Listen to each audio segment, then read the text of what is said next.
তো ২ নাম্বার সৃজনশীল প্রশ্নটা সমাধান করব।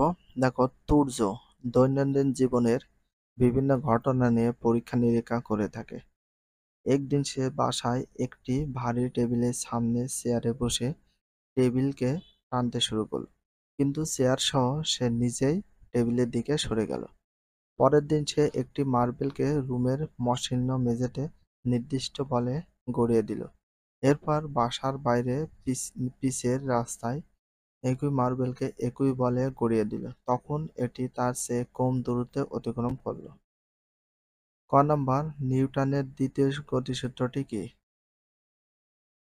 ক নাম্বার উত্তর। ২ নম্বর সৃজনশীল প্রশ্নের উত্তর ক নম্বর উত্তর। দেখো, নিউটনের গতি বিষয়ক দ্বিতীয় সূত্রটি হলো বস্তুর ভরবেগের পরিবর্তনের হার প্রযুক্ত বলের সমানুপাতিক এবং বল যেদিকে ক্রিয়া করে ভরবেগের পরিবর্তন সেদিকে হয়।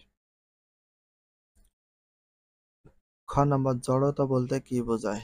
জড়তা। খ নাম্বার উত্তর, জড়তা বলতে কি বোঝায় হালকা করে একটু ব্যাখ্যা করব। দেখো, বস্তু যে অবস্থা আছে চিরকাল সেই অবস্থা থাকতে চাওয়ার যে প্রবণতা বা সে অবস্থা বজায় রাখতে চাওয়ার যে ধর্ম, তাই জড়তা। এটা সংজ্ঞা। স্থিতিশীল বস্তু চিরকাল স্থির থাকতে চাওয়ার যে প্রবণতা বা স্থিতি বজায় রাখতে চাওয়ার যে ধর্ম, তাকে স্থিতি জড়তা বলে। এবং গতিশীল বস্তু চিরকাল সমবেগে গতিশীল থাকতে চাওয়ার যে প্রবণতা বা ধর্ম, তাকে গতি জড়তা বলা হয়। গ নম্বর দেখো,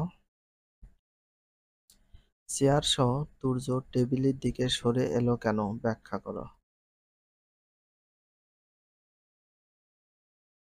গ নম্বর উত্তর, চেয়ার সহ তুর্য টেবিলের দিকে সরে আসার কারণ নিউটনের গতির তৃতীয় সূত্র এবং দ্বিতীয় সূত্র দ্বারা ব্যাখ্যা করা যায়।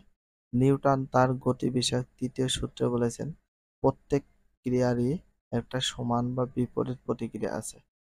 এই সূত্র অনুযায়ী তুর্য ভারী টেবিলের সামনে চেয়ারে বসে টেবিলকে টানতে শুরু করায় টেবিলের দিক হাত হতে একটি টান অনুভব করবে। এই টান তার দ্বারা প্রযুক্ত টানের সমান এবং বিপরীতমুখী। অপরপক্ষে এফ সমান এম এ, বল সমান সমান এম তে কি বোঝায় আর এতে কি বোঝায়? এতে ত্বরণ, এম তে। সমীকরণটি পায় নিউটনের গতির দ্বিতীয় সূত্র হতে। এই সূত্র অনুসারে ত্বরণের মান বল ভরের অনুপাতে সমান। তাহলে এম তে ভর আর এতে ত্বরণ আর এতে বল বোঝানো হয়। ভর অত্যন্ত বেশি হলে ত্বরণের মান খুব ক্ষুদ্র হয়। ক্ষেত্রে বিশেষ তা শূন্যর কাছাকাছি বা শূন্য হতে পারে।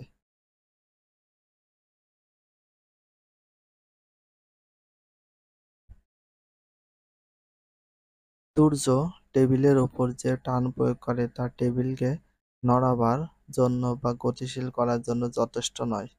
এক্ষেত্রে টেবিল না নড়ার পেছনে একটি বড় কারণ হলো ঘর্ষণ বল। যে বস্তুর ভর যত বেশি সেটি তত বৃহত্তর মানের ঘর্ষণের সম্মুখীন হয়।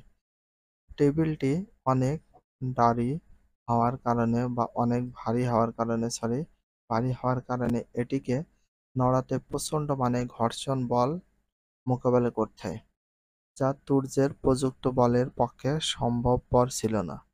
এক্ষেত্রে তুর্য টেবিলের উপর যে টান বল প্রয়োগ করে তা হলো ক্রিয়া বা ক্রিয়াবল। টেবিল তার উপর প্রতিক্রিয়া বল প্রয়োগ করে, যা ক্রিয়ার বিপরীতমুখী এবং ক্রিয়াবলের সমান। এফ বল সমান সমান ভর গুণ ত্বরণ। এটা হচ্ছে এফ সমান সমান এম। এটা সূত্র অনুসারে তুর্য এবং তার দেহ সংলগ্ন চেয়ারে ভর খুব বেশি না হওয়ার কারণে চেয়ার সমেত তার দেহে ত্বরণ তথা গতির সংখ্যা হয়েছে। এক্ষেত্রে প্রতিক্রিয়ায় বলের মান স্পষ্টত ঘর্ষণ বল অপেক্ষা বেশি ছিল। ঘ নম্বর দেখো, মার্বেলটির দুটি স্থানে অতিক্রান্ত দূরত্ব ভিন্ন হওয়ার কারণ বিশ্লেষণ করো।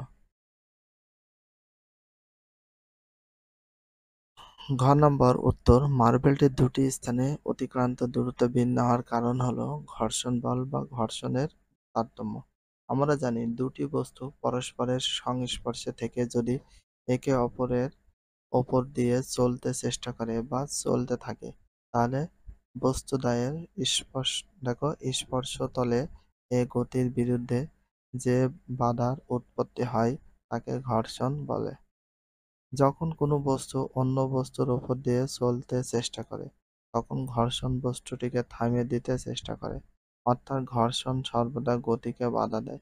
সূর্য রুমের মসৃণ মেঝেতে এবং পিচের রাস্তায় একই মার্বেলকে একই বলে গড়িয়ে দেয়। মার্বেলটি ছেড়ে দেওয়ার পর সে মার্বেলের ওপর আর কোনো বল প্রয়োগ করে না, তবে এর ওপর ঘর্ষণ বলের গতির বিপরীতে ক্রিয়া করে। ফলে মার্বেলটি একসময় থেমে যায়। যদি কোনরূপ ঘর্ষণ বল ক্রিয়া না করত, তাহলে নিউটনের গতির প্রথম সূত্র অনুযায়ী মার্বেলটি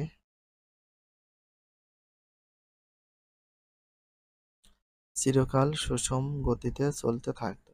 কিন্তু রুমের মেঝেতে এবং পিচের রাস্তায় ঘর্ষণ বল ক্রিয়াশীল ছিল, তবে এই দুই স্থানে ঘর্ষণ বলের মান ভিন্ন ছিল।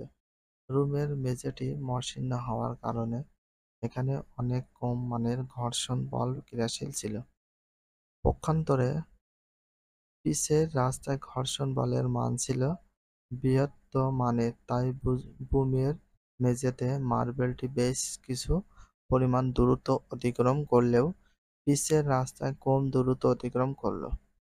উভয় ক্ষেত্রে গতির বিপরীত ঘর্ষণ বল প্রযুক্ত হওয়ার ঋণাত্মক ত্বরণ বা মন্দনের সৃষ্টি হয়।